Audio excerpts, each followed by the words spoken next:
12-14 বছরের এরকম একটা কিশোরী, সাঁওতাল কিশোরী একদিন জঙ্গলে শালপাতা কুড়োতে গিয়ে আর ফেরেনি। আমরা যাদের বুদ্ধিজীবী টিভি বলে থাকি, তারা কখনো চিৎকার করেন, কখনো প্রয়োজনের সময় চুপ করে যান। এই জায়গাগুলোতে আমার একটু আপত্তি থাকে। ওখানকার আদিবাসী ছোট ছোট কিশোরী মেয়েরা জীবন জীবিকার তাগিদে শালপাতা কুড়োয়, এটা আমার নিজের চোখে দেখা।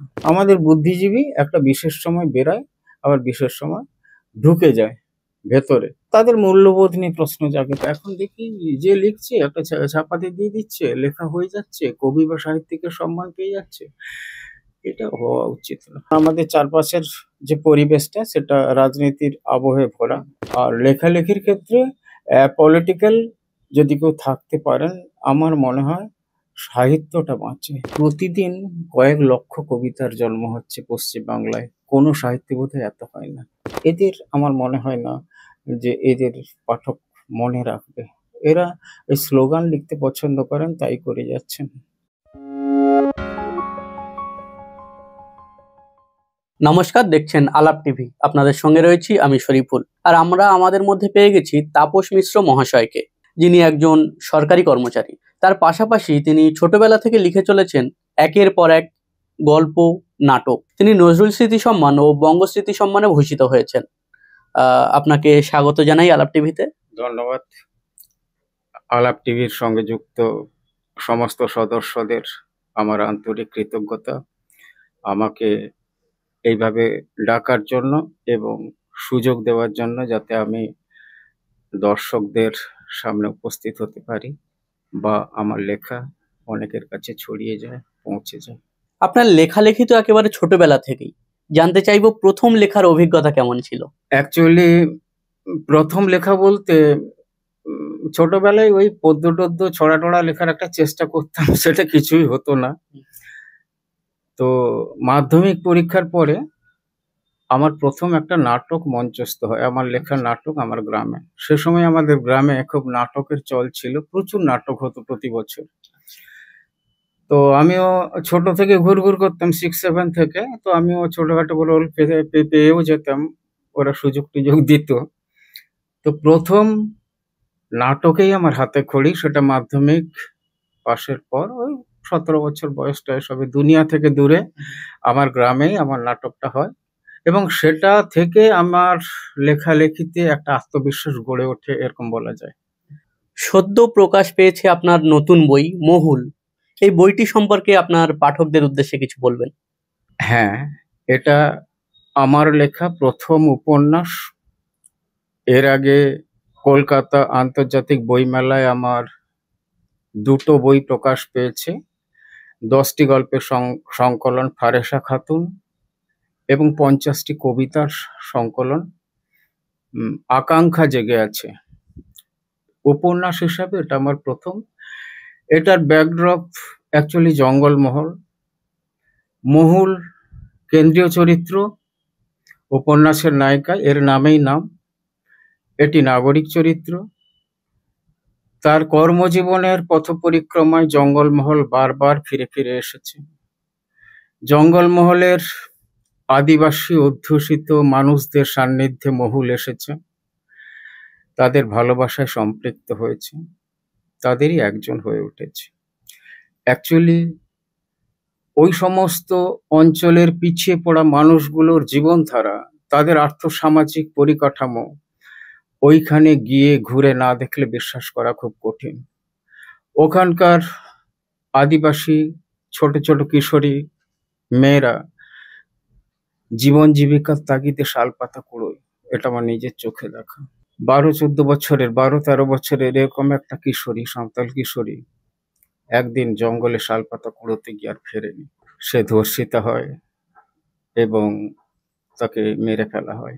তথাকথিত সভ্য সমাজ, তাদের লোকেরা, যাদের আমরা সভ্য বলে শিক্ষিত বলে দাবি করি, একটি অসভ্য নামে চিহ্নিত যে শ্রেণী কিংবা অশিক্ষিত তথাকথিত সভ্য নয় যারা, তাদেরই সম্মান, তাদেরই ইজ্জত নিয়ে টানাটানি করে এবং সভ্য অসভ্যের দ্বন্দ্বে মহুল কার পক্ষে। আপনিও এই গল্পের মহুল হতে পারেন যদি আপনার সেই মূল্যবোধ থাকে। গল্প এখান থেকে শুরু হয়েছে এবং এগিয়ে চলেছে সময়ের স্রোতে। পাঠককেও সামিল হতে হবে এই গল্পে এই জন্য। যদি আপনার মূল্যবোধ থাকে তাহলে আপনি মহুলও হতে পারেন। যদি সেটা না থাকে তাহলে আপনি মহুলের প্রতিপক্ষ। আপনাকে এই উপন্যাসে যেভাবে হোক আসতেই হবে। এই জন্য যে এটা একটা সামাজিক দলিল। আমি মনে করি, এবার পাঠক কি মনে করবেন সেটা তাদের উপর। অনেকেই বলেন যে কোনো কবিতা, সাহিত্য বা শিল্প সৃষ্টির ক্ষেত্রে একটা দুঃখ বা ক্রাইসিস অনেক বেশি কাজ করে। আপনার কি মনে হয়? না, আমার ক্ষেত্রে সেরকম কিছু মনে হয় না, বা সার্বিকভাবেও আমার সেরকম মনে হয় না। এমন নয় যে একটা শূন্যতা তৈরি হতে হবে। আমি একটা প্রেম করলাম, প্রেমটা ভেঙে যেতে হবে। একটা ব্রেকআপ হতে হবে, একটা শূন্যতা তৈরি হলো। আমার বাবা মারা গেল, একটা দুঃখজনক পরিস্থিতি তৈরি হয়ে গেল। কিংবা সার্বিকভাবে সমাজের কোনো একটা ক্রাইসিস থেকে আমার মনে প্রচন্ড যন্ত্রণা তৈরি হলো। তারপরে আরে আমি কলম ধরবো, আমি লিখতে বসবো, সেটা আমাকে তাড়িত করবে, সেটা আমার বুস্টার ডোজ হিসাবে কাজ করবে, নট দ্যাট। আমি সেরকমটা ভাবি না। যারা লিখতে পারে, যাদের বোধ আছে, যাদের ভাব ব্যঞ্জনা আছে, লিখতে একটা সময় দাঁড়িয়ে যায়। তার জন্য পেছন থেকে কাউকে না ঠেলা মারার দরকার আছে, না পারিপার্শ্বিক কিছু দরকার আছে। এটা একেবারে সম্পূর্ণ আমার ব্যক্তিগত অভিমত। যদিও আপনার এই প্রশ্ন আ অনেক অনেকের কাছে এরকম আমি শুনেছি। অনেকে আমাকে জিজ্ঞেস করেছে। আমার ক্ষেত্রে সেরকম কিছু ঘটেনি এবং আমি নিজেও মনে করি না এরকম কিছু ঘটা উচিত। যে লিখতে পারে সে লিখবে। যদি পাঠক গ্রহণ করে সে থাকবে, না হলে চলে যাবে। ভালো লিখতে গেলে অনেক বেশি পড়তে হয়। শোনা যায় নবপ্রজন্মের ছেলেমেয়েদের মধ্যে বা কবি বা লেখকদের মধ্যে পাঠাভ্যাস অনেকটা কমে যাচ্ছে। আপনার কি মনে হয়? এটা 100% ঠিক। এটাও আমার মনে হয় যে লিখতে হলে পড়তে হবে আগে। আমার চারপাশের অবস্থা সম্পর্কে আমাকে আগে জানতে হবে। কিরকম লেখন শৈলী চলছে সেগুলো বুঝতে হবে, সমাজকে বুঝতে হবে। তবে আমার লেখাটা আমি লিখতে পারবো বা ঋদ্ধ হতে পারবো। অনেকে আবার বলেন যদি আমি অনেক বেশি লেখা পড়ে ফেলি তাহলে আমার লেখার ক্ষেত্রে সেই সমস্ত জিনিসের একটা প্রভাব পড়বে। পড়লে পড়তে পারে। এটা তো একটা মশাল। রবীন্দ্রনাথ যে ভাবনায় উদ্বুদ্ধ হয়ে লিখেছেন সেই ভাবনা পরবর্তী সময়ে কারোর মধ্যে আসবে না, এটা তো হতে পারে না, বা তার লেখনীর মধ্যে আসবে না, এটা তো হতে পারে না। সেই মশালটা উত্তরোত্তর বয়ে নিয়ে যেতে হবে। অ্যাকচুয়ালি অ্যা পঠন যে অভ্যাসটা, এটা আমি একমত, এটা কমে গেছে এবং যার জন্য বাংলা সাহিত্য একটা বিশাল ব্যাপার। কিন্তু সেই জায়গায় দাঁড়ানো কঠিন হচ্ছে। আমি মনে করি পার্সেন্টেজের ভাগে যাব না, কিন্তু 80% বা 90% পড়তে হবে। বাকি 10% লিখতে হবে। আরো এইখানে একটা কথা আমার বলা দরকার যে, মানে এটা আমার সম্পূর্ণ ব্যক্তিগত অভিমত, যে লেখা লিখে কিছুদিন না ফেলে রাখলে সেই লেখাটা দাঁড়ায় না। তারপরে বারবার সেই লেখাটা দেখতে হবে। এখন দেখি যে লিখছে একটা ছাপাতে দিয়ে দিচ্ছে, লেখা হয়ে যাচ্ছে, কবি বা সাহিত্যিকের সম্মান পেয়ে যাচ্ছে। এটা হওয়া উচিত না। লেখালেখি ছাড়া আপনার অন্য কোনো প্যাশন আছে? এমনি জঙ্গলে ঘুরতে ভালো লাগে। সেটা এই উপন্যাস পড়লে বোঝা যাবে যে কতবার কতভাবে না ঘুরলে এরকম একটা উপন্যাস লেখা যায় না। এরকম একটি বলতে আমি এটা বলছি না যে এটা এই উপন্যাসটা একটা বড় কিছু। তো এটা আমার অভিজ্ঞতার থেকে কিছু তো এখানে এসছে। তো ঘুরতে ভালো লাগে। সেটা জঙ্গল, অন্য কিছু নয়। তবে আমার অভিনয় করতে ভালো লাগে। আমি যাত্রা দলে অভিনয় করেছি ২ বছর এবং যাত্রা দলে একটা বইও লিখেছি। সেটা চলেছে ওর 'বারোয়ারি বধূ' বলে। সেই সময় যখন বিবিধ ভারতী সেন্টার ছিল। আমি কলকাতার শুধু নয়, আমি সারা পশ্চিম বাংলার প্রায় জেলায় ঘুরে যাত্রা করেছি একসময়। তখন ওই ৳৩, ৳৫, ৳২, ৳১ র টিকিট হতো। আর আমি তাপস কুমার তখন বিবিধ ভারতীতে পাবলিসিটিও দিত। তো সে হয়েছে। তো এখন না তো আর নাটক করার মতন বা যাত্রা থিয়েটার করার মতন আমার এই ভেতরে আছে। সুযোগ পেলে, কারো ডাক পেলে আমি কিন্তু গিয়ে পৌঁছে যাবো। ছোট রোল, বড় রোল এরকম কোনো ব্যাপার নেই। কিন্তু এটাই আমার ভালো লাগা। এটাই প্যাশন। আপনার এই লেখালেখির অনুপ্রেরণা কে বা কি, যদি একটু বলেন? অনুপ্রেরণা বলতে এটা একেবারে পোশাকি প্রশ্ন। অনুপ্রেরণা কথাটাও খুব পোশাকি বলে আমার মনে হয়। অনুপ্রেরণার প্রয়োজন হয় না। নিজের তাড়না থেকেই আমি লিখি। আমার ক্ষেত্রে কোনো অনুপ্রেরণা কখনো কেউ ছিল না। ওই ছোটবেলায় যখন এই পদ্য টদ্য লিখতাম, ওই তখন ওই বাবা ওই কড়ি গুনে গুনে মাত্রা দেখাতো। সেসব জটিল অঙ্ক মনে হতো, সেসবে আমি ছিলামও না। তো আমার সেরকম অর্থে কোনো অনুপ্রেরণা নেই। তবে অনেক ঘটনা থাকে যেগুলো লিখতে লিখতে বেশ ঠেসে ধরে, ভালো লাগে এবং উজ্জীবিত হয়ে লেখাটা আরো সমৃদ্ধ হয়। কিন্তু সেই অর্থে কোনো অনুপ্রেরণা নেই। আপনি তো নজরুল পুরস্কার পেয়েছেন, বঙ্গ সাহিত্য সম্মানে ভূষিত হয়েছেন। সেই জন্যই আপনার কাছে একটা প্রশ্ন, বড় কাগজে লেখা ছাপা হওয়া, আলো, মঞ্চ একজন লেখক বা সাহিত্যিকের জীবনে কতখানি গুরুত্বপূর্ণ বা আবশ্যক বলে মনে হয় আপনার? না, বড় কাগজে লেখা প্রকাশ হলে তো ভালো লাগবে, একটু নামটাম হয় তাড়াতাড়ি, আর একটু পুরস্কার টুরস্কার পেলে ভালো লাগবে। কিন্তু ঘটনা হচ্ছে, পুরস্কার কোনো সাহিত্যের মাপকাঠি হয় না। বা এই একটা বই, এই বইটা লেখার জন্য আমি একটা সাহিত্যের বড় পুরস্কার পেয়ে গেলাম এবং তাতে এই বইটা দাঁড়িয়ে গেল বা এই বইয়ের মান নির্ণয় হয়ে গেল, আমার ব্যক্তিগতভাবে সেটা একদমই মনে হয় না। ওই পুরস্কার টুরস্কার পেলে ভালো লাগে, খুব বড় বড় পত্রিকা নাম ছাপালে, লেখা ছাপালে ভালো লাগে। কিন্তু ঘটনা হচ্ছে, বড় পত্রিকা বলতে আমরা যেগুলো বুঝি একেবারে বাংলা সাহিত্যের প্রতিনিধি স্থানীয় পত্রিকা, সেগুলো আমাদের ক্ষেত্রে যদি একটা লেখা পাঠায় ৮ মাস, ওরা পাবলিসিটি দিয়ে দেয়, ৮ মাস ১০ মাস ওয়েট করতে হবে। তো এইরকম মানসিকতা নেই এবং সেখানে অনেক রকম ঘটনার ঘনঘটা থাকে বলে শুনেছি, সত্যি মিথ্যা পেছনে যাই থাক না কেন। তবে ভালো লাগে, বড় লেখায় যদি আমার লেখা ছাপানো হয় ভালো লাগে। একজন সৃজনশীল ব্যক্তির কি সব ঘটনার পরিপ্রেক্ষিতে মুখ খোলা উচিত বা মুখ খোলা সম্ভব? কারণ অনেকেই বলেন যে কোনো ঘটনার ক্ষেত্রে এই লেখক কিছু বললেন না, ওই কবি কিছু বললেন না, সাহিত্যিক কিছু বললেন না। আমার মনে হয় যারা লেখেন তাদের বক্তব্যের মাধ্যমটা লেখা। একটা সমাজে একটা ঘটনা ঘটলো, তার জন্য আমি প্রতিবাদ করতে চলে যাব, আমি স্লোগান শাউটিং করব, আমি একটা পতাকা নিয়ে দাঁড়িয়ে যাব, তাহলে আমি আর সাহিত্যিক নই, আমি লেখক নই। সম্পূর্ণ আমার নিজের কথা বলছি। প্রতিবাদটা তার, প্রতিবাদের জন্য তার তো একটা মাধ্যম রয়েছে, সেটা কলম। এখন প্রেক্ষিত পাল্টে যাচ্ছে, বিভিন্ন মানুষ, বিভিন্ন লেখক বিভিন্নভাবে নিজেকে প্রেজেন্ট করার চেষ্টা করছেন। তো সেক্ষেত্রে আমার মনে হয় না প্রতিটি ঘটনায় লেখক, সাহিত্যিক এদের গিয়ে মুখর হতে হবে। যদি মুখর হতে হয়, তাদের জন্য একটা শক্তিশালী হাতিয়ার দেওয়া আছে, সেটা কলম। আর একটা কথা এরই পাশাপাশি বলি যে, একজন লেখক, একজন সাহিত্যিক, সেও তো একটা সমাজের অংশ। আমরা যাদের বুদ্ধিজীবী টিভি বলে থাকি, তারা কখনো চিৎকার করেন, কখনো প্রয়োজনের সময় চুপ করে যান। এই জায়গাগুলোতে আমার একটু আপত্তি থাকে। আমার আপত্তি নেই, কারো কিছু যায় আসে না। যেভাবে সময় চলছে, সময়ের প্রভাবে গড্ডলিকা প্রবাহের মতো সবাই যেরকম ভেসে যাচ্ছে, আমি হয়তো একটু থেমে দাঁড়িয়ে গেলাম, একটু ভাবলাম, ব্যতিক্রম এই ২-১ জন যদি হয় তো ভালো হয়। কিন্তু সবটাই হতে হবে তার লেখনীর মাধ্যমে, কিংবা যদি কেউ ছবি আঁকে তার পেন্টিং এর মাধ্যমে। কিন্তু সেটা তো আমাদের এখানে হয় না। আমাদের বুদ্ধিজীবী একটা বিশেষ সময় বেরায়, আবার বিশেষ সময় ঢুকে যায় ভেতরে। তো তাদের মূল্যবোধ নিয়ে প্রশ্ন জাগে, তখনই প্রশ্ন জাগে মূল্যবোধ নিয়ে। একজন লেখক বা কবির সামাজিক দায়বদ্ধতা কতখানি বলে মনে হয় আপনার? একজন লেখক বা সাহিত্যিক বা কবি, তারা সমাজেরই অংশ। প্রথমে তারা নাগরিক, তারপরে লেখালেখি করে। একজন নাগরিক হিসাবে সমাজের প্রতি দায়বদ্ধতা রয়েছে এবং লেখক হিসাবে সমাজ তাদের কাছ থেকে একটু বাড়তি কিছু আশা করে, যে উনি লেখক, উনি কিছু বললে একটা বিশাল অংশের মানুষ সেটা শুনবে।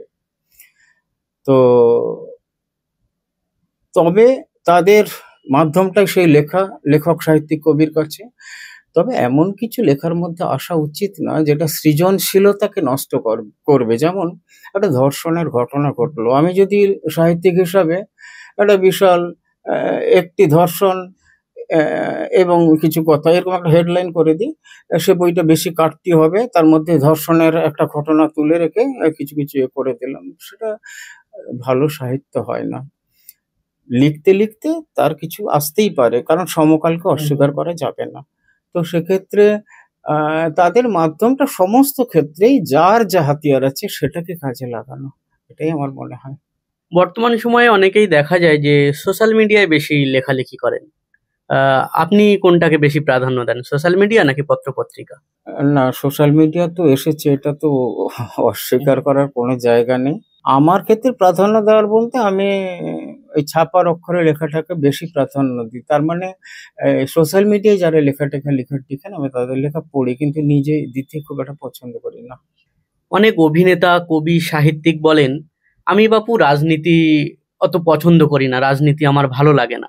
একজন মানুষের কি সত্যি অ্যাপলিটিক্যাল হওয়া সম্ভব? না, মানুষের সম্ভব আর উচিতের মধ্যে তফাৎ রয়েছে।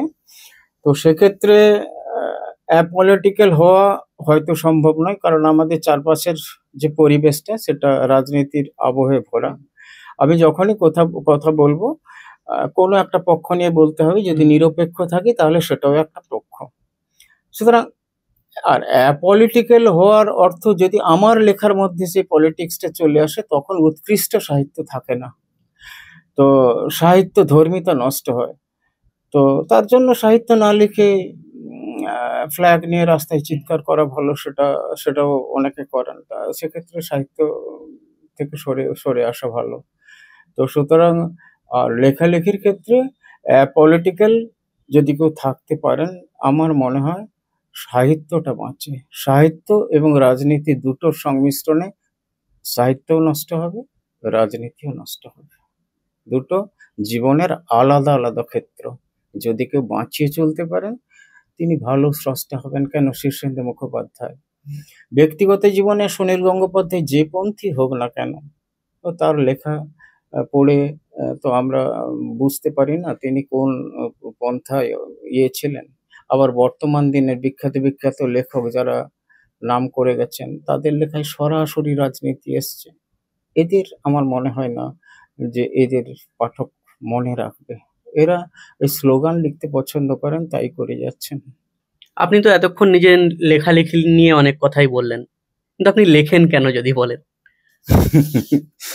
না, যদি বলি যে আমি না লিখলে বাংলা সাহিত্যের সর্বনাশ হয়ে যাবে, বাংলা সাহিত্যটা নদী নয়, সমুদ্র, বিশাল সমুদ্র, সুইটেস্ট ল্যাঙ্গুয়েজ, বাঘা বাঘা লেখা এখান থেকে জন্ম নিয়েছে, অনেক বড় সম্ভার রয়েছে এখানে। আমি মূলত লিখি নিজেকে দেখার জন্য। আমার সৃষ্টি আমার কাছে আয়নার মতো। আমি নিজেকে দেখি, নিজের মুখ দেখি, নিজের শরীর দেখি, নিজেকে দেখি, আমার ভেতরেরটাকে প্রতিদিন দেখি। এবং দেখতে দেখতে একটা দিন যায়, আমার ভালো লাগে, আমি উজ্জীবিত হই পরের লেখাটার জন্য। নতুন যে সমস্ত ছেলেমেয়েরা লেখালেখি করছে বা লেখালেখি করতে আসছে, তাদের উদ্দেশ্যে কি বলবেন? পড়তে হবে প্রচুর। আমি তাহলে এখানে একটা কথা বলি, কাউকে উপদেশ দেওয়ার জন্য না, কিছু না।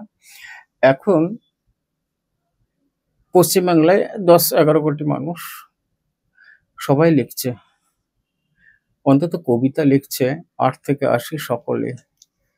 প্রতিদিন কয়েক লক্ষ কবিতার জন্ম হচ্ছে পশ্চিমবাংলায়, কোনো সাহিত্যে বোধহয় এত হয় না। তবে ম্যাক্সিমামই এগুলো অকবিতা, কারণ আমি কবিতা বুঝি না, লিখি 2 লাইন। এই কাল ছিল ডাল খালি আজ ফুলে যাই ভরে, এগুলো 100 বছর আগের রবীন্দ্রনাথ। এখানে সেটা একটা ব্র্যান্ড। 100 বছর পরে আমি যদি সেই ছন্দ ছড়া মিলিয়ে লেখার চেষ্টা করি তাহলে সেটা কবিতা হয়ও না, দাঁড়ায়ও না। আর আমরা না বুঝে এগুলো করে যাচ্ছি দিনের পর দিন। এখন যদি আজকালকার যারা প্রতিষ্ঠিত কবি তাদের লেখাটেখাগুলো না পড়ার ফলে এগুলো হচ্ছে। আগে কি হতো, একটা ছন্দ মেলাতেই হবে। এই দূরে দূরে গ্রাম 10-12 খানি, মাঝে একখানি হাট, সন্ধ্যায় সেথা জ্বলে না প্রদীপ, প্রভাতে পড়ে না ঝাঁট। এই লেখাটা যদি আজকের দিনে লেখা হয় চলবে না। ওটা একটা ব্র্যান্ড, 100 বছর আগে তৈরি হয়ে গেছে কুমুদ রঞ্জন মল্লিকের হাত ধরে। এখনকার ঘরানা পাল্টেছে, কবিতার আঙ্গিক পাল্টে গেছে, ছন্দ কবিতা শরীর বেয়ে, মানে নদী যেমন গতিপথ অভিমুখ পরিবর্তন করে, ছন্দ সেরকম ভাবে চলেছে। এবং যেটাকে আমরা গদ্য ছন্দ বলি, গদ্য ছন্দেরও কিন্তু একটা কাব্য সুর আছে, সেই বোধটা থাকা দরকার। সেই বোধটা না থাকার ফলে আমরা প্রচুর কবিতা লিখে যাচ্ছি। আমার একটা কবিতার বই বেরিয়েছে, ও কিছু হয়নি, তো একটু পড়ে টড়ে লেখা ভালো, তবুও একটা কথা আমার এখানে বলবো যে এই পাড়ার দোকানে আড্ডা মারাচ্ছে এটা বরং ভালো। এটা আগামী দিন, আগামীকাল, ভাবিকাল এটাকে নিক বা না নিক, বর্তমানে এর মধ্যে থাকা তবু ভালো, তবে একটু পড়াশোনা করা ভালো।